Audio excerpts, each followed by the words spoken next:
அவனுக்கு ஸ்தோத்திரம். Praise be to God. நம்முடைய பிதாவாகிய கடவுள் ஆண்டவராகிய இயேசு கிறிஸ்துவினாலும் உங்களுக்கு கிருபையும் சமாதானமும் உண்டாவதாக. கண்களின் மூடி நாம் ஜெபம் செய்வோம். Let us pray.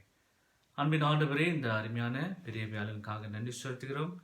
இந்த நாளிலே அன்பின் ஆண்டவரே, எங்களோடு கூட நீர் பேசுமா நாங்கள் ஜெபிக்கிறோம்.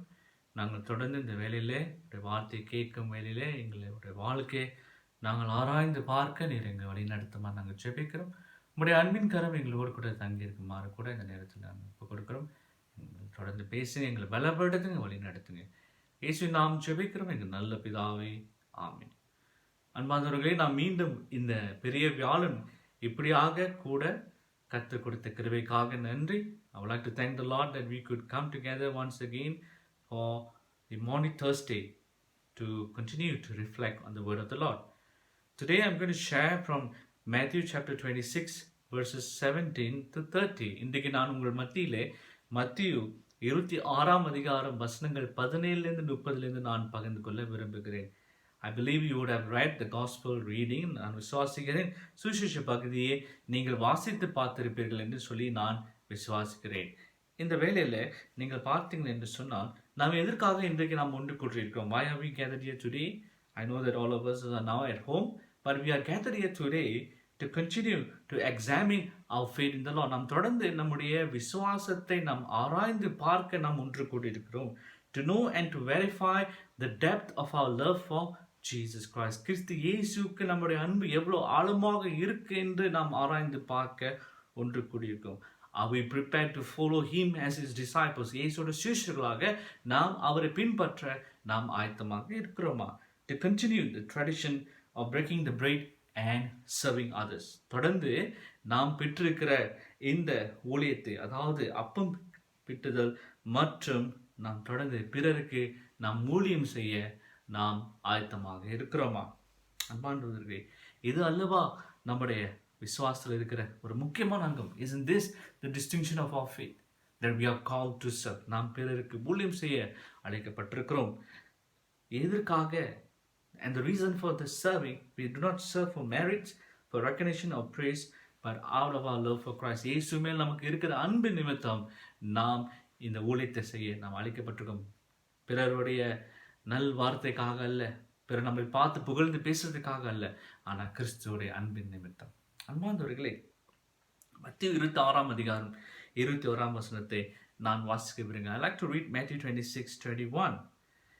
இங்கே நாம் பார்க்கிறோம், and here we read, while they were eating, he said, truly I tell you, one of you will betray me. அவர்கள் போஜன பண்ணுகையில் அவர், உங்களில் ஒருவன் என்னை காட்டிக் கொடுப்பான் என்று மெய்யாகவே உங்களுக்கு சொல்லுகிறேன் என்றார். Now we know that Judas was the one who willingly decided to betray Jesus. யூதாஸ் தான் நீங்க பார்த்தீங்கன்னா அவனே ஒரு முடிவு பண்ணா இயேசுவை காட்டி கொடுக்க வேண்டும் என்று சொல்லி. He was not forced. யாரும் அவனை வற்புறுத்தவில்லை. He did it by his own free will. அவனே தன்னுடைய சொந்த முடிவிலே அவன் என்ன செய்தான்? ஆண்டவரை காட்டி கொடுத்தான். That was, probably how the devil took a foothold in his life when he decided to betray Jesus. யூதாஸ் வாழ்க்கையில் அவன் முடிவு எடுத்தான் தெரியுங்களா, ஆண்டவரை காட்டி கொடுக்கணும் என்று சொல்லி. நான் விசுவாசிக்கிறேன், அப்பொழுதுதான் பிசாசு அவன் வாழ்க்கையில் என்ன செய்திருப்பான்? ஒரு பிடித்திருப்பான் அவனை. அன்பானவர்களே, it's not only that, dearly beloved, he even accepted a payment for the betrayal. இயேசுவை காட்டி கொடுக்க அவன் என்ன செய்தான்? பணம் வாங்கினான். அது மட்டுமல்ல, மத்திய 26ஆம் அதிகாரத்தில் 48ஆம் 49வது வசனத்தில் நாம் வாசிக்கிறோம், அவன் அந்த எப்படி காட்டி கொடுக்க போகிறான் என்று சொல்லி ஒரு திட்டம் போட்டான் என்று. But then we also read in Matthew chapter 26 verses 48 and 49 that he planned the betrayal. Now how about the other disciples? Okay? We read in Matthew chapter 26 verse 22, they were very sad and began to say to him one after the other, surely you don't mean me, Lord. மத்திய 26ஆம் அதிகாரம் 22ஆம் வசனம். மத்திய 26 வசனங்கள் 22. அப்பொழுது அவர்கள் மிகவும் துக்கமடைந்து அவரை நோக்கி, ஆண்டவரே, நானோ என்று ஒவ்வொருவராய் கேட்கத் தொடங்கினார்கள். The other disciples were saddened and probably were confused due to their own fallen nature. மற்ற சிஷ்யர்களும் பார்த்தீங்கன்னா அவர்களும் குழம்பி போயிட்டார்கள் இந்த நேரத்தில். ஏன்னா அவர்களும் தன்னுடைய சொந்த பாவ சூழ்நிலையினால அவர்களும் குழம்பி இருக்கலாம் இந்த வேலையில். Probably some of them would have thought about defecting. அங்கே கூட ஒரு சில என்ன யோசிச்சிருக்கலாம், ஆண்டு விட்டு ஓடி போயிடலாம் அப்படின்னு யோசித்து இருக்கலாம் அந்த நேரத்தில். Knowing that the principles of Christ were against the principles of the world. ஏனென்றால் இயேசுவோட கொள்கை பார்த்தீங்கன்னா உலகத்தில் இருந்த கொள்கைகள் போல் அல்ல என்று அவர்கள் அங்கே அறிந்திருந்தார்கள். They wanted a more engaging leader who would overthrow the Roman Empire. அவர்கள் எதிர்பார்த்தது என்ன, இயேசு ரோமர் ஆட்சியை என்ன செய்வார் என்று எதிர்ப்பார் என்று அவர்கள் எதிர்பார்த்தார்கள். ஆனால் நாம் என்ன பார்க்கிறோம் என்றால், but then we see Jesus Christ is talking about something else. ஆனால் இயேசு வேற ஒரு விஷயத்தை பேசிக் கொண்டிருக்கிறார். And for them they couldn't understand this. இது அவர்களுக்கு புரியவில்லை. They wanted a leader like David who overthrew the Philistines. அவர்கள் தாவீது போற ஒரு தலைவரை எதிர்பார்த்தார்கள். அவர் பிலிஸ்தியர்களை எப்படி தாவீது தோற்கடித்தாரோ அப்படியாக ஒரு தலைவரை எதிர்பார்த்தார்கள். ஆனா இயேசுவுடைய வார்த்தைகள், but then you see the words of the Lord. Matthew chapter 26 verses 26 to 28. மத்திய 26ஆம் அதிகாரம் வசனங்கள் 26லிருந்து 28. Matthew 26 verses 26 to 28. While they were eating, Jesus took bread, and when he had given thanks, he broke it and gave it to his disciples, saying, "Take and eat. This is my body." Then he took a cup, and when he had given thanks, he gave it to them, saying, "Drink from it, all of you. This is my blood of the covenant, which is poured out for many for the forgiveness of sins." மத்திய 26ஆம் அதிகாரம் வசனங்கள் 26லிருந்து 28. அவர்கள் போஜன பண்ணுகையில் இயேசு அப்பத்தை எடுத்து ஆசீர்வதித்து அதை பிட்டு சீஷர்கள் கொடுத்து, நீங்கள் வாங்கி புசியுங்கள், இது என்னுடைய சரீரமாய் இருக்கிறது என்றார். பின்பு பாத்திரத்தை எடுத்து ஸ்தோத்திரம் பண்ணி அவர்களுக்கு கொடுத்து, நீங்கள் எல்லோரும் இதிலே பானம் பண்ணுங்கள், இது பாவ மன்னிப்புண்டாகும்படி அநேகருக்காக சிந்தப்படுகிற புது உடன்படிக்கைக்குரிய என்னுடைய இரத்தமா இருக்கிறது. இங்கே தான் நீங்க பார்த்தீங்கன்னா சிஷ்யத்துவத்தினுடைய வித்தியாசத்தை நாம் பார்க்க முடியும்.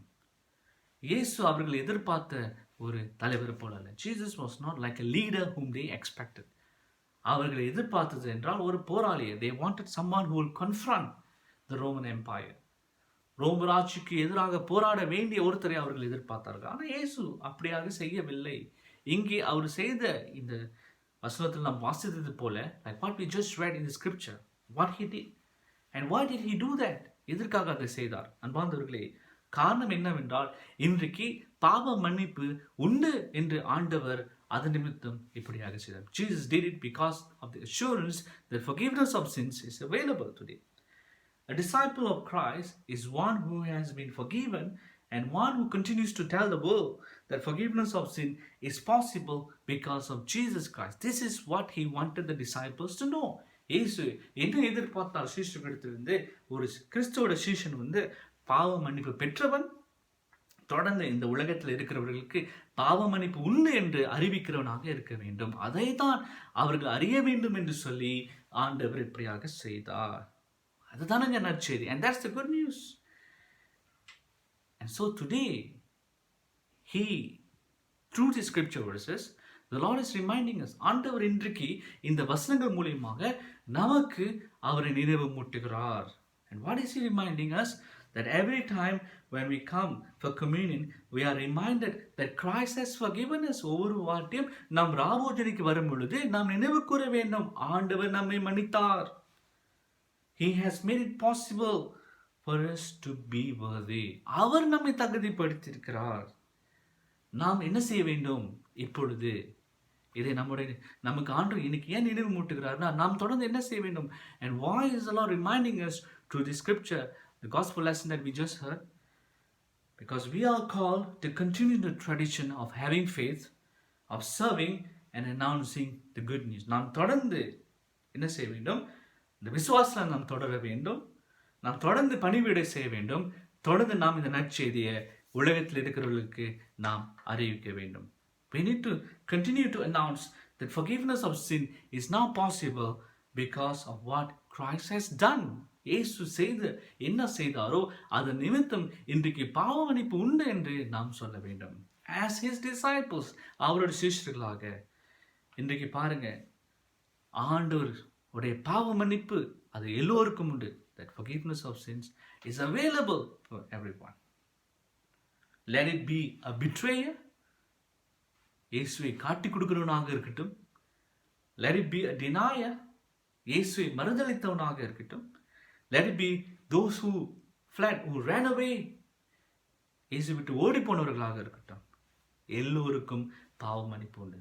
The forgiveness of sins is available for everyone. இறுதியாக, in conclusion,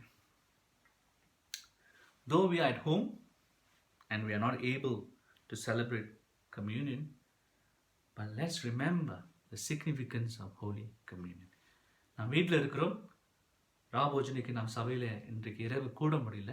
ஆனாலும் கூட எதற்காக ராபோஜனத்தில் நாம் பங்கெடுக்கிறோம் என்று சொல்லி நாம் இங்கே நம்முடைய சிந்தைக்கு கொண்டு வருவோமாக. நாம் we are coming together as forgiven sinners and not as a righteous person. நாம் மன்னிக்கப்பட்ட பாவிகளாக ஒன்று கொடுக்கிறோம், நீதிமான்களாக அல்ல. It is in this process that the Lord then declares us righteous. இப்படியாக நாம் வரும்பொழுது தான் ஆண்டவர் நம்மை நீதிமான் என்று அறிக்கையிடுகிறார் அல்லது அறிவிக்கிறார். Not by our own merits, but because of what the Lord has done for us. நாம் செய்த செயல்கள் நிமித்தம் அல்ல, ஆனால் ஆண்டவர் நமக்காக என்ன செய்திருக்கிறார் அது நிமித்தம். அப்ப இன்றைக்கு நீங்களும் நானும் தொடர்ந்து இதை நாம் செய்வோம். So today we are invited by the Lord to continue in this tradition, to continue to declare to the world the forgiveness of sins is available. இந்த உலகத்துக்கு நாம் தொடர்ந்து அறிவிக்க வேண்டும், பாவ மன்னிப்பு உண்டு என்று. இதை தான் ஆண்டவருடைய சிஷ்யர்களாக நாம் செய்வோம். This is what we need to do as disciples of Christ. ஜெபம் செய்வோம். Let us pray. அன்பின் ஆண்டவரே, உடைய வார்த்தைக்காக நன்றி. இந்த நாளிலே உடைய வார்த்தை கேட்க கொடுத்த கிருபைக்காக நன்றி செலுத்துகிறோம். உடைய வார்த்தை நீர் ஆசீர்வதித்து கர்த்தாவை பலப்படுத்தி வழிநடத்தும். தொடர்ந்து இந்த உலகத்தில் இருக்கிற ஒவ்வொருத்தருக்கும் நாங்கள் தொடர்ந்து அறிவிக்க, பாவ மன்னிப்பு உண்டு என்று நாங்கள் அறிவிக்க நீர் எங்களை வழிநடத்துமா நாங்கள் செபிக்கிறோம். உடைய அன்பின் கரம் தொடர்ந்து எங்களோடு கூட இருக்கட்டும். தொடர்ந்து நாங்கள் உமக்கு உண்மையாக உங்களுடைய சிஷ்யர்களாக இந்த உலகத்தில் ஜீவிக்க எங்களை வழிநடத்தும் கர்த்தாவை நன்றி செலுத்துகிறோம். தாழ்மையுடன் ஒப்புக் கொடுக்கிறோம். இயேசுவின் நாமத்தில் ஜெபிக்கிறோம் எங்கள் நல்ல பிதாவே, ஆமென். கர்த்தர் தாமே நம் யாவரையும் ஆசீர்வதிப்பார். May the good Lord continue to bless us.